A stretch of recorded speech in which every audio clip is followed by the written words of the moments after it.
Where were you when the tornado started rolling through town?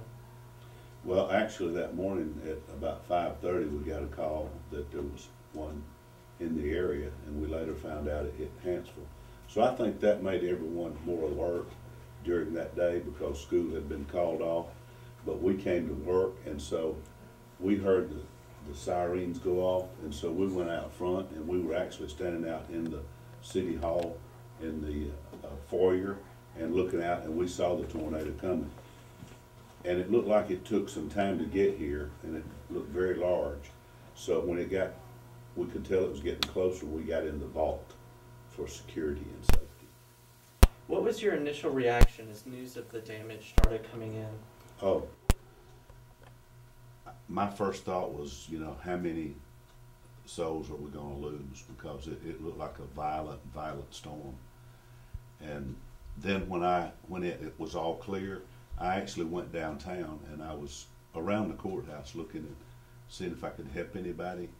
And there was a lady there from the Birmingham TV station wanting to interview me. And I said, ma'am, we're in the middle of a storm. And I said, as a matter of fact, if you look behind you, the National Guard's coming up the street right now, and there's a siren going off that there's another one in the area. So we took cover that night. I think even after I got home, we went to the basement 2 more times. Right, there were definitely tons of storms that came through, and we were really fortunate that only one took aim directly at downtown. You and your office have been hard at work over the past week trying to coordinate relief and cleanup efforts. What's one of the biggest challenges you and your office have faced? I think one of the biggest challenges has been rumors. We've heard numerous rumors, and one of the very first rumors that started was that our water was contaminated and that the mayor was going to turn it off. That was not true. You know, we heard all kinds of stories that we were furnishing so-and-so. It's just, I think that's just a part of what happens when there's a disaster in the area. And I think it was the rumors. Outside of that, I don't think we had significant looting or anything like that. It's actually been a united effort in cleanup and everything else. A lot of residents have been hearing about the different meetings that have been happening every morning between the different offices of the city. Kind of give us an idea of what happens at those meetings. Actually, what happened was that when I first became mayor, the EMA office here in Cullman called me, and they had a class coming in from the University of Texas A&M, and it was about disaster. And I thought, wow, I need to take that class. It was an all-day class. It was 8 hours. You got 8 hours credit. And the teachers were former FBI, CIA, and there was 3 of them. They had been in all kind of disaster situations. They had been at Ruby Ridge. They had participated in the Oklahoma City bombing. And so one of the first things they said was to organize a disaster team. And so I sat there that day in class working and setting that up, how I would do it as mayor. And so that just came right back to me.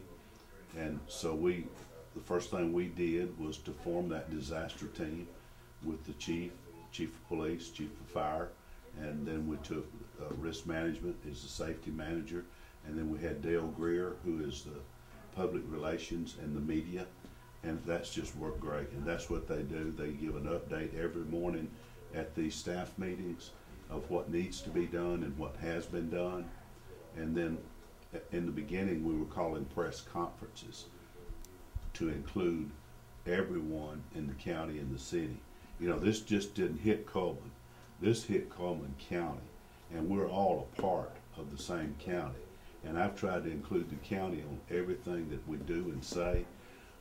That morning after it hit Hanceville, I called the mayor of Hanceville and asked him if there's anything he needed, and I sent 3 crews down there from 3 different departments. And then he called me that afternoon and asked me what time I had to let them go, and I said 2:30. Well, that was 2:30, and they were on their way back here, and it hit here at 3 o'clock. So we've had a concerted effort from the city council, from all the department heads, from county. We've got county trucks right now helping us. So it's been a united effort. What are some of the ways that you got information out to residents and business owners here in Cullman? When it first started, the first thing that my daughter called me, and she said, "Dad, that water rumor is coming from Facebook." And she said, "You need to get on Facebook and say that that's not true, that we have plenty of water, it is not contaminated." Well, we set up a Facebook out here in City Hall. We used the Facebook, and we used the internet, we used cell phones. I mean, sometimes they're called smartphones, but during this storm they haven't been too smart. And our landline has actually been up here in City Hall. So we used the local newspaper, the media, the newspapers, telephone, anything that was operational as far as telecommunications or newspapers, anything. I think one of the most memorable things of this whole cleanup process was the Casting Crowns concert. Can you step us through the planning process of that? It was really a huge event to have only been planned for a few days. Tell me about it. That was at the press conference Saturday morning at 10 o'clock here at City Hall. The sheriff was up talking at the podium. I was standing behind the sheriff along with James Graves, chairman of the county commission. And all of a sudden I just thought, well, this would be a great time for a county-wide church service. So I wrote that down on the piece of paper. What do you think about a county-wide church service? And Chairman Graves said yes. Well, when I went to the podium, I turned to the right, and there sat Pastor Bob Kurtz. And I said, "Pastor Kurtz, would you be in charge of a county-wide church service?" He said, "Absolutely." Well, lo and behold, I didn't have any idea that it was going to come off that fast. And that was 10 o'clock on Saturday. And on that Sunday night, we had 15,000 people at the fairgrounds at Sportsman's Lake with Casting Crowns. That was Shane Quick and Mark Ivy. They are two promoters here. One is country music and one is Christian music. And it just came together. They raised like $25,000 for Red Cross. I mean, that was like that, 36 hours. It's next to impossible. That was definitely, I think, one of the most impressive things of this past week. One of the things that you said a lot during your campaign, and then a lot in your time as mayor, is that Cullman is a city of character. How have you seen this character demonstrated in the past week? I've seen that character demonstrated by churches, by individuals. I have had people come up to me wanting to know where they could donate money, food. I've had phone calls. The most amazing is the people, and that there again it comes back to character. Our people care about people. It's time we got back to the old golden rule: do unto others as you'd have them do unto you, and that's what this town is all about. I've talked to National Guard, Highway Patrol, and these linemen that have come in here from Kansas, Oklahoma, Texas, Kentucky, and they said they have never been treated this well. And the National Guard people told me that they actually believe they're going to leave here weighing more, probably weighing up 5 or 10 pounds more, because the people of Cullman are feeding them, keeping them hydrated. It's character. It's really been incredible to just go down the street and see church groups and different individuals with free food just out to anybody who needed it. For example, last night I went over to the Catholic Church, and they had all the linemen in there, and they had cooked 350 steaks. The Cattlemen's, Cullman County Cattlemen's Association, and fed every one of those. And I gave them one of our official pins, and they loved that. I mean, they're just so grateful. They're enjoying it, to tell you the truth. The treatment they're getting. Mm-hmm. From last Wednesday to today, how do you think this community has been changed? I think that when we look back down the road through the years, we're just actually going to be a better community. I know it's devastating now, and people get depressed. You know, last night I was out checking the area, and a man came up to me and he said, "Mayor, what am I going to do? I've lost my home. I've lost my job. I have nothing. What am I going to do?" And I said, "Come by City Hall tomorrow and put in an application for employment, and then go to FEMA, go to the Red Cross. We have shelters. We're going to help people."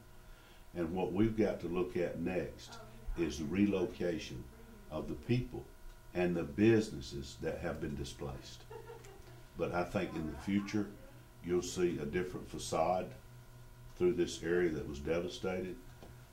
And it's just going to make us stronger. And it's going to unite us. I think that one of the linemen I recall said to me, he said, you know, my wife is wanting me to retire. He said, I have found the town I want to retire to, Cullman, Alabama. And that's what we keep hearing so much about, is people helping people. And I think that's one of the main stories that we've heard over the past week. I'm sure you've been out a lot through the town in the past week, seeing different people and trying to clear up and you know, maybe even start repairing some of their buildings. Was there one moment or one situation that really struck you during your time out in the city? Oh, absolutely. When you hear someone that's lost their job, their home, and they have no place to go, and they don't have money for gas, they don't have money for food, I mean, that hurts. I mean, it's very disturbing to know that, you know, that those people are having to go through that. And so I don't want to pile anything on top of them to make their situation worse. When this disaster struck, what we did also was we decided to send 32 dumpsters and place them strategically throughout the city, where people, if they had spoiled food or had garbage or wanted to use those dumpsters, I mean, the people that pay the taxes here, they're the ones that built this town. And so I was wanting to help them any way legally that I can. There's a lot of things that we can't do as a government. We can't go on private property and do certain things, but we can certainly put these dumpsters out, and we've let people use them. And that's what we're going to be. We're trying to cooperate with people the best way we can, because they're sad, they're depressed, they're hurt. I had a lady in here this morning crying. You know, her business is gone. Now you know, that's her income. And these business people, that's going to be hard to recoup. And we may, you know, the city may suffer from it, you know, because our main source of income is sales tax. And sales are going to be hurting now. But we will come back, we will rebuild, and we will survive. All right. Well, thank you so much for taking the time to talk Thank with us y'all. today. I look forward to seeing it.